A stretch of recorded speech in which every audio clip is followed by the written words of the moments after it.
राधे राधे साधक जनों, आज का हमारा विषय बड़ा ही सूक्ष्म है। नाम जप की पवित्रता और संतों की निंदा प्रशंसा का रहस्य। बहुत बार हमारे मन में प्रश्न आता है, क्या बिस्तर पर बैठकर नाम जप कर सकते हैं? क्या अपवित्र अवस्था में भी भगवान का स्मरण संभव है?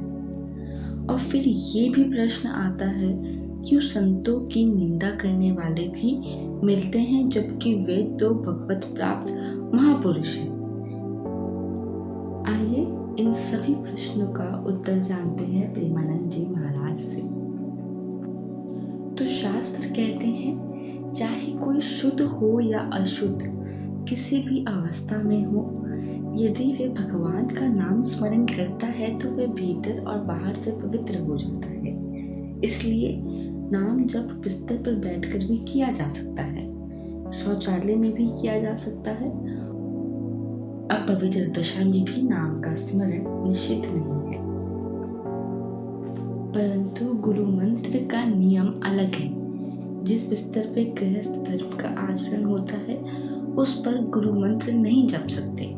शौचालय में अशुद्ध दशा में गुरु मंत्र नहीं जप सकते, परंतु नाम जप हर परिस्थिति में, हर क्षण में संभव है। नाम की यही महिमा है कि वह स्वयं पवित्र करने वाला है। अब प्रश्न आता है, संत तो दयामूर्ति है, भगवत प्राप्त है, फिर लोग उनकी निंदा क्यों करते हैं? तो सुनिए, भगवान की कृपा जिस पर होती है, जगत का हर जीव उसके लिए कल्याणकारी हो जाता है।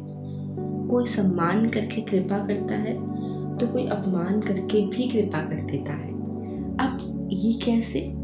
जब कोई अपमान करता है तो द्वेष करता है, विरोध करता है, तब संत के भीतर छिपी हुई स्थिरता प्रकट होती है।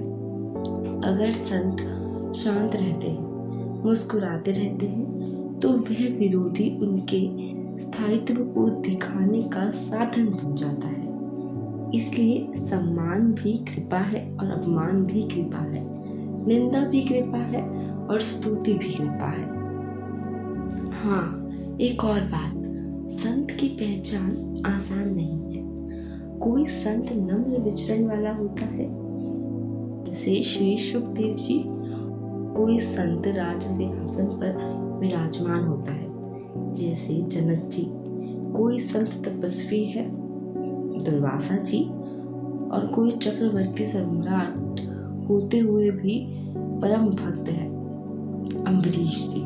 इसलिए वेश देखकर निर्णय मत करो। सच्ची संतता हृदय की स्थिति में है, वेश में नहीं। तो साथियों, नाम जप हर समय, हर परिस्थिति में संभव है। वह स्वयं पवित्र करने वाला है। संतों की निंदा प्रशंसा दोनों ही भगवान की कृपा का रूप है। सार यही है कि भगवान की कृपा हर परिस्थिति में है, अनुकूलता में भी, प्रतिकूलता में भी, सम्मान में भी, अपमान में भी, स्तुति में भी, निंदा में भी। जो इसे देख लेता है वह वास्तविक साधक है। राधे राधे।